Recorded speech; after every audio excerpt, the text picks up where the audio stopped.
Hello YouTube and welcome to part 2 of the Lorecraft 3 showcase. We're here to talk about the equipment that's available in the mod. So, one of the things you can use your elemental crystals for, aside from crafting recipes, is for making tools. And each of these has a unique ability associated with it. Let's start with water. So, water tools don't do a huge amount, but when you right click with them, they place down a block of water. Now, currently it doesn't flow. That's something I need to fix in the next update as well. But generally speaking, this could be quite useful, say, for example, like you're mining and there's a ravine, and you need to get to the bottom of the ravine. But maybe there's lava as well, which makes it more tricky. So what you could do is, you don't have a bucket of water on you, you could just right-click on one of the side blocks of the ravine, like that, and then ride the water down to the bottom. Obviously, that is not something that's working right now, but that is a use case for it in the future. The Earth Elemental Pickaxe essentially acts a bit like a divining rod from Project E or Equipment Exchange 2, where it will tell you valuable items or blocks in an area. Now, the tools themselves only do a 3x3x3, so not that useful, but you never know, you might find something just behind the wall. There are upgraded versions of these tools, which I'll talk about next, which makes this much more effective. But it can be useful just get a little bit of a look around. The fire tools, you can right click to place down a block of fire, which can be useful for fighting mobs or whatever. Or, you know, if you don't have a flint and steel, you want to light your nether portal with this, for example. The air tools are... What do these ones do? Oh yes, these prevent you from taking falling damage while you're holding them. I think I have the research to demonstrate this. I could be wrong. Let's check. Yes, so all these tools require to have crystalline tools research, by the way. It's yeah, to work. But if I hold the floating pickaxe in my hand or offhand, I shouldn't take fall damage. So yeah, quite useful, particularly when, again, when mining can take quite a bit of fall damage. So it can be quite useful to have one of these just to prevent that. You've got the Pickaxe of Light, which, when right-clicking, you can place down a little glowing anomaly. These emit lights and can be broken pretty much instantly, I believe. And can be quite useful as a replacement for torches, because you may not want to carry torches around with you, and you don't have to with this. And you've got the Murky Pickaxe, which is the darkness one. Now this allows you to teleport forward a bit at the cost of some health. I think it uses about half of your remaining health. So the first lot will cut 5 hearts, and the next one will take 2.5, and so on. Until I think there's a point when it stops working. I can't remember exactly when, but at some point it will stop being able to drain health for teleportation. But that can be quite useful to save yourself from a fall or whatever, pretty much. But it can just be nice to have in general. Being able to teleport short distances, it's kind of cool. So those are the tools. And one of the things you'll find is, if I go to the Elemental tab, do this. There is a research available for them, which by using the tool's ability, you will be able to unlock the artifact that is associated with them. And the artifact is essentially the upgraded version of the tool. It loses the tool functionality, but gains a more powerful magical effect. So, I'm talking about the water one. So, the pickaxe originally only lets you place down water, whereas the artifact, when held, gives you water breathing in addition to that. So, while holding this, I don't have to worry about drowning. The dense artifact, which is the earth one, increases the range at which the Divining Rod effect takes place. And it's about, I think, 48 blocks now long. And it makes, obviously, a different sound depending on the value of the item that's detected. Well, changes the pitch of the noise. So yeah. You can use that to find things, and it displays what items have been found here. So, it's got a fair selection. It even shows lava as well, if that's in the valuable items section, which means that it will, well, if there's a lava lake below you or through a wall, it might save you from walking into it. The Searing Artifact, which is the fire one, has the ability, again, to place down fire, but in addition, I don't think this will work because I don't have the research. But what I can do is unlock it. So, I give myself the research. If I go to survival mode, I will not take damage when standing in the fire. I'll still burn, but it won't hurt me. So, that's a thing.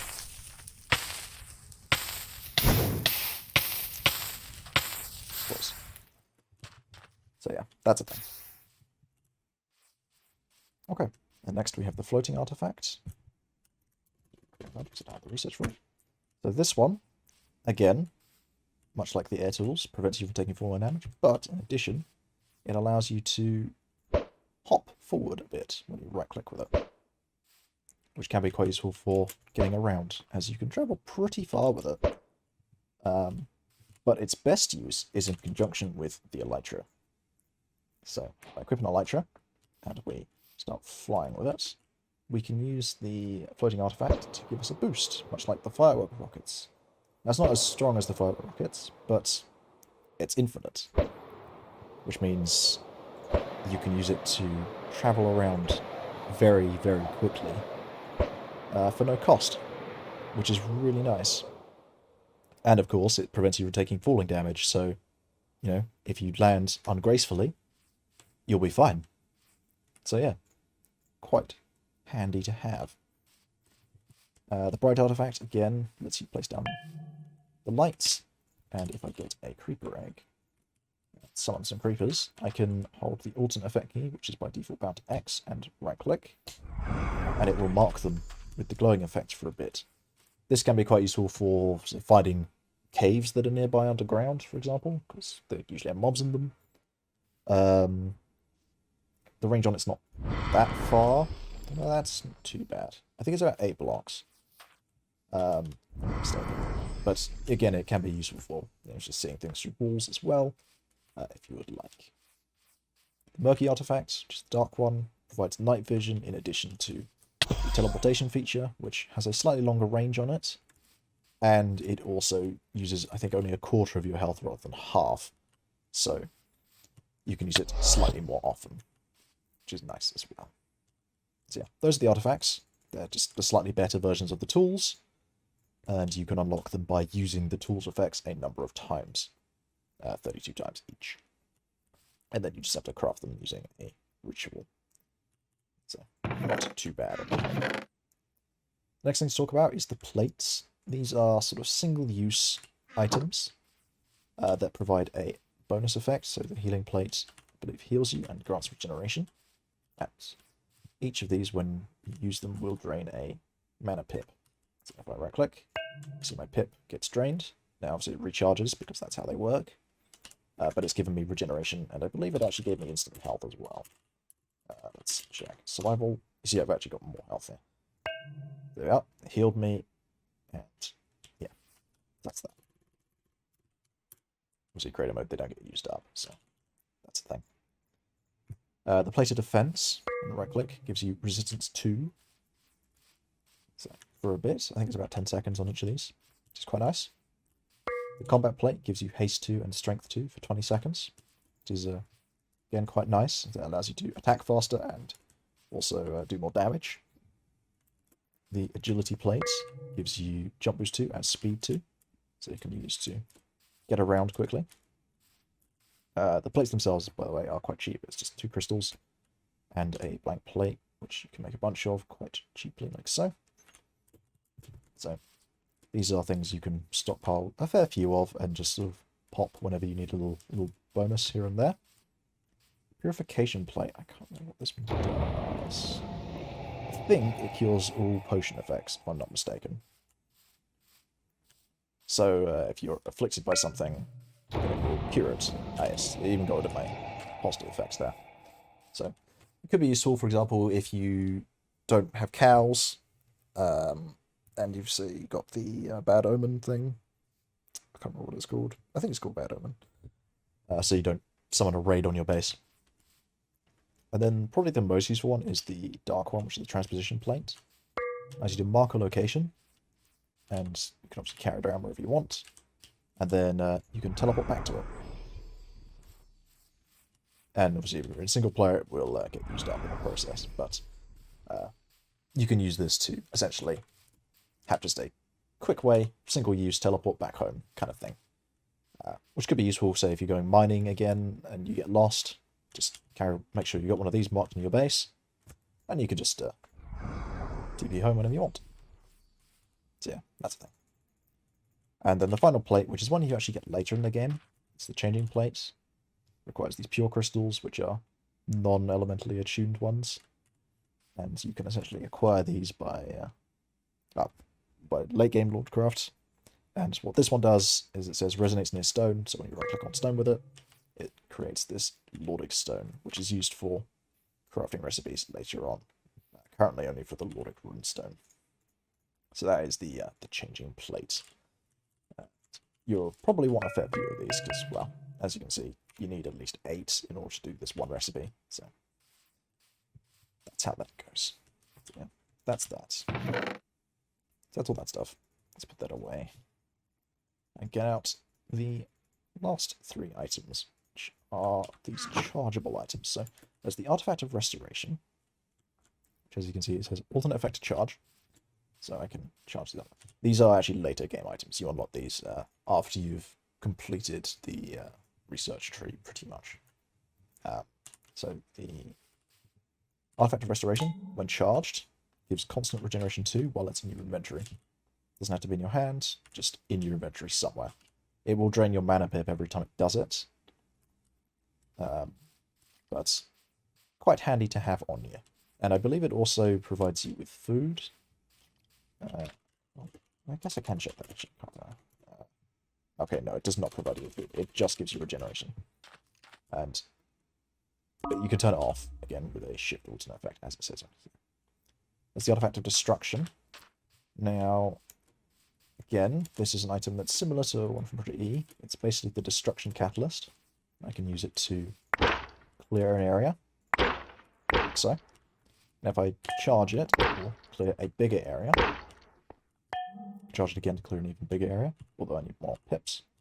Each time this one gets charged up, it uses slightly more. As you can see, up to a maximum of 4 in one go. But it will clear a pretty sizable area. I can discharge it like so, which is quite nice. Yeah, you can use this to clear out rooms fairly quickly if you'd like. And then finally there's the Artifact of the Defender. Now this one is a bit of an unusual item. This one, when charged, allows you to perform a shield blast when you right click with the shield. So if I click, you'll see it shoots out particles. If I get that creeper egg again, summon some creepers, and when I right click my shield, it will set them on fire and push them away from me, which is quite handy. So you can use this to easily protect yourself, and it will obviously drain pips every time you do it, but the more charged it is, the more powerful the effects are, so should be able to really push it back like so, fully charged. Of course, it will drain a lot of energy to do so. So yeah, pretty cool on the whole. So those are the artifacts. I do probably have time to talk about the passive abilities as well in this episode, so let's do that. Yes, I'll be right back while I unlock those. Okay, I've now completed every research using the command to do all of those, and that has allowed me access to every passive ability in the game, which there are 24 currently available. More are planned to be added in future, but these are essentially another way you can spend your void pips. They grant you bonuses depending on, well, certainly how powerful they are. So for example, this one here will increase your fortune level whenever you mine. So if you don't have fortune on your pickaxe and take this, it will be as if you're mining with fortune 1 whenever you do things. Or if you're mining with fortune 3, it'll be as if you're mining with fortune 4, which is quite nice. All that exists is reach, which lets you reach your reach distance. And you can reach a bit further with this. So you can see I can reach over there. So I can see that block is highlighted, but if I then remove the passive ability, I can no longer reach that far. I have to be this close to touch that block. There's a value in here. This one lets you mine faster. This one makes your mana regenerate, makes you have mana regeneration. So normally this mana, this bar and number, doesn't regenerate over time. You have to put crystals into the mana pool. But this passive ability, which costs 5 mana, void pips, which is quite expensive, will cause it to regenerate very slowly over time. There's a few other ones available. So, yeah. My personal favorite is dash and double dash, which costs 3 to grab, but it allows you to press control while moving in a direction to dash that way. If you're not moving in a direction, then it will just, it won't do anything. If you're moving forward, it will dash you forward. You do need to be sprinting to do so. Actually, it doesn't look at control, it looks at your dash, or whatever your sprinting key is. I should be clear about that. But it allows for very quick traversing of landscapes. So it's quite nice. The double dash gives you an extra charge so that you can build up more. Without it, you only get 1 charge on this little icon here, which tells you when it's ready to go. If you play Doom Eternal, it's basically like that, and that's kind of the inspiration for it. So, yeah, it's nice. And another one that goes well with this is double jumping as well. So you can do a secondary jump while in the air. And this allows you to get around very quickly, I must say, in the world. So, and also another thing that I should note is that that thing I showed off with the artifact, the floating artifact, that lets you use the elytra well, it works with the dashing as well. So, yes, you can get infinite flights with the dash ability, which is probably my favorite use for the ability at this point. So, yeah. You can get 3 infinite flights quite easy with this mod, although you will need to get an elytra first, which still different pain. But yeah, that's that. So each ability has its void pip cost as a little thing that tells you what it does. And generally speaking, that's just how it works. In order to get more void pips, because you're probably thinking, well, I've only got 6, it's not a lot when you consider that some of these use 5 each. There are a couple ways to do so through rituals. There's 2 rituals in question that require a block of...